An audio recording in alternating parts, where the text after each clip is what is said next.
Today, I'm going to teach you about the module framework. Now, you might be thinking, what is a framework? Why would I want to use a framework? Or why should I use this framework? Well, the module framework is extremely simple. It's made up of 3 separate scripts, and these total out to be less than 100 lines of code. Now, the primary feature of this framework is that it allows us to write all of our logic inside of module scripts. And if we look inside of my Explorer, we can see that I have a folder inside of the server script services called services. And inside of here, I have 2 module scripts. And then if we look inside of the starter player, inside of the starter player scripts, I have a folder called controllers. And inside of there, I have 2 module scripts as well. So rather than using normal or local scripts, we store all of our logic inside of module scripts. What makes module scripts so much more worth using is that they almost function exactly the same as normal scripts, but they allow us to share code amongst other scripts. The primary difference between a module script and a normal or local scripts is that module scripts do not automatically start up when our game starts up. The module script has to be required in order for it to run for the first time. But with this framework, we don't even have to worry about that because we can see another cool feature of this framework by looking at one of our module scripts. Now I understand that there is a lot of code inside of here, and there's also a lot of underlined code, meaning that there's errors inside of here, but try to ignore all the irrelevant things inside of here and just follow along with me for a second. Inside of here, we have a variable called shared, which is equal to a table. And this is our standard module variable that we're going to return at the end of our script, like you would any ordinary module. Now, like any normal module, we created a function and added it to our module so that when other scripts require this module, they can use this function. This function is called onStart,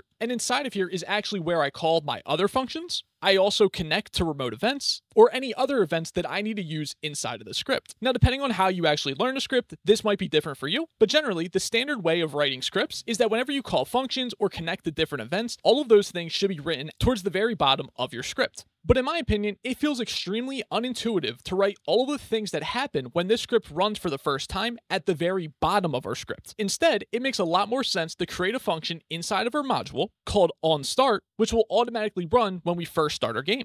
Not only does it feel more intuitive, but it also feels more organized as well, because now these function calls and event connections are organized inside of a central function that we can easily look at. Now you might be thinking, well, wouldn't we still have to call the onStart function inside of the script? But no, we actually don't have to do that. The framework will handle that for us automatically. All we have to do is decide if we want to use an onStart function inside of this module. And if we do, then we can create it just like this. But if we don't even need to do anything when the script loads for the first time, then we don't need to include an onStart function if we don't want to. Now, I feel like we got a little bit ahead of ourselves there, but going back to more advantages that this framework provides, it provides us with a nice way of organizing our server and client logic. And what I mean by that is on the server side, more specifically inside of the server script service, all of our server-side logic is stored as services. So inside of the server script service, we have a folder called services, and inside of here is where we store all of our module scripts with all of the different logic. And again, these are not really written any differently than how you would write your normal scripts. The primary difference is in the naming scheme. So rather than calling this something like player data manager, I just simply call this data service.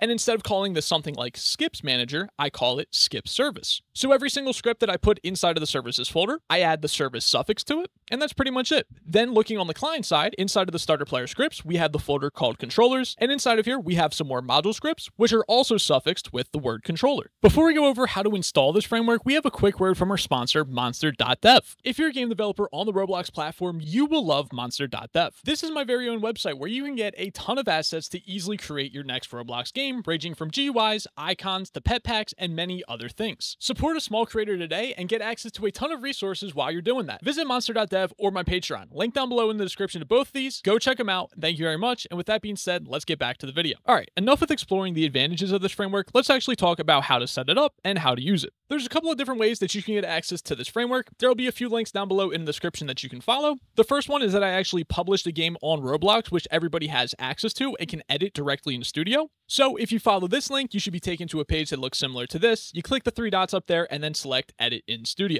and it should open it directly in Studio for you. Alternatively, you can go to the GitHub repository, which feel free to hit the star if you do enjoy this. And I'd also recommend periodically checking this repository again, because in case we found ways to improve this framework or make any changes like that, you'll be able to see all the changes that are made directly here. I will update the published Roblox game as well, but you won't get notified about the changes, and you're way less likely to realize that any changes have really been made there. Anyways, if you want to get it from the GitHub page, you go to this page, and then you click in this area right here. It might not always say initial release, so it might display initial release, or it might display something else here. Go ahead and click right there. Then if you look in the assets section, you should be able to see module framework game. And if you download this file, you can open it up directly in Roblox Studio. And if you download the module framework script file, you'll want to go into Roblox Studio and then right click somewhere inside of your Explorer and then select insert from file, and then select that file that you downloaded. So those are 3 different methods for how you can access this. Considering this framework is made up of 3 scripts and it does not have much code at all, if you wanted to, you could also browse the repository a little bit, and if you're able to understand this, you could just simply look at the scripts directly right here and just look at all of the code. And then you could just copy and paste this code into the scripts and into their respective locations, and you'll be all good to go. So after showing you all those different methods for how you can actually get this framework, let's go ahead and talk about how to set this up. First things first, you're going to want to go inside of your replicated storage, and you're going to want to have a module script called module loader. Now, on the server side and the client side, so inside of the server script service and inside of the starter player scripts, we are going to have one normal script and one local script, and these scripts are going to require this module script that we're storing inside of the replicated storage. So let's take a quick look at the contents of this module script. When this module script is required, it's going to check if this is being required from the server side or from the client side. Then, depending on where it's being called from, it's either going to require all the module scripts inside of the services folder or inside of the controllers folder. And we can see that it's handling that right here inside of the require module function. And then additionally, after requiring that module, if there is a function inside of there called onStart, then it's going to go ahead and call that function. So that's exactly how this module loader works. And realistically, you don't need to know all of this, but I think it's definitely simple enough to learn and certainly worth understanding what's actually happening. So now that we understand what the module loader module script does inside of the replicated storage, let's look inside of the server script service where we have a script called loader. Inside of the script, we create a variable for the replicated storage, then we create a variable for our module loader module that's stored inside of the replicated storage, and then after we require it, we actually call it like a function because that's actually what is being returned from this module. This might look mind-blowing because you might have never actually seen anything different returned in the module script except for a variable. But yeah, this is completely normal. Usually, module scripts return tables, but right here we are returning a function. So then once we require the module script, we can just call it like an ordinary function to make the function run. So that's how we're using the module loader on the server side. And if we look inside of the starter player scripts, we have our loader local script, which works pretty much the exact same way. I mean, it literally does work the exact same way. You could just copy and paste the contents from both of these scripts and you would be good to go. So using the loader local and server script, when our game first starts up, those scripts will require and use the module loader module, which will require all of the module scripts inside of the services and controllers folder. And it'll also call the onStart function if any of the services or controllers use it. Now, that's pretty much everything that we need to know for using this framework, but the last thing that I want to touch on is how I organize the code inside of my services and controllers.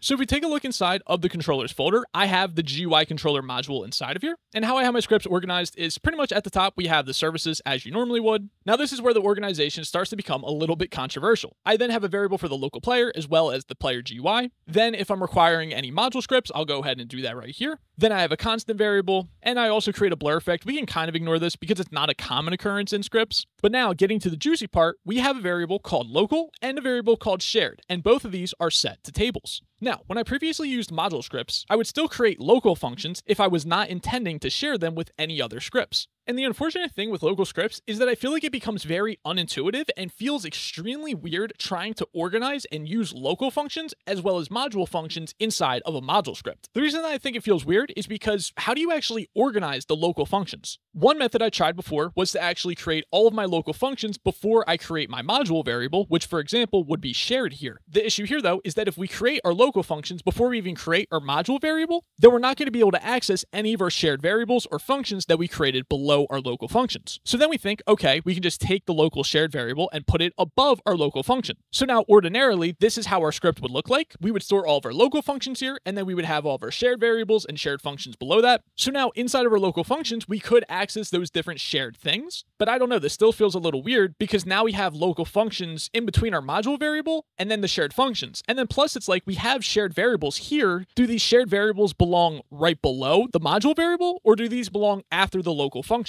Like none of that feels natural at all. Every single time I've worked in module scripts, it always felt so weird. Another thing that feels extremely weird is doing your function calls down at the very bottom of a module script, because no matter what, you have to put all of those things before the return statement. So it's not like those things can even be the last part of your script either. You still have to put them between returning shared and then also the module functions as well. Like it all just feels so odd. Another issue that you can easily run into is, let's say with this example function right here, I need to actually use the example2 function for some reason. Now, if I need to use example2, then what what I would have to do is reorganize how our functions are currently created, and then I would have to create example 2 before example. That's a pretty minor thing, but there's just so many different parts that play into why I've started to use a different organization method, even if it's not the standard or recommended one. And now going back to what our script originally looked like, that method is creating almost 2 module variables, but keep in mind the shared variable is the only actual module variable. You could just think of local as working similarly to the shared module, so we can add functions and variables to the local table. But the only difference is that when this module script is required, the only things that other scripts will have access to is anything that we add to the shared variable right here. Because again, we return the shared variable at the end. So now, the way that I've been organizing these scripts is that I still create my shared variables and shared functions like I normally do, but those are the ones that I create at first. And then as we scroll down to the bottom, we see that I have my first local function, which I create right here. So now I really don't have to waste my time worrying about even the order of my functions being created because of how we had this set up. Now, let me know what you guys think about this in the comment section down below. This is definitely separate from the framework. You absolutely do not need to follow this at all, but considering I've been using this organization method hand in hand while using this framework, I felt like it was beneficial to show off. Let me know what you guys think about it down below in the comment section. I do want to put out a disclaimer that this is not a recommended by Roblox or Louis Yu. It likely breaks a lot of style rules and things like that, but at the same time, I think a lot of the things that we're doing are very intuitive and not hard to catch on at all. I really try to avoid sharing anything that might be considered bad practice, but for the most part, I would consider those things very bad and harmful if what you're teaching is not easy to pick up. So for example, if you were to write in this method and then have another developer come onto your team and try to work and understand your code base, they should be able to have an easy time understanding a code base that's organized in this manner. Whereas if you were writing something crazy that took a lot of time to learn and understand, I feel like that's an example of where that could be harmful.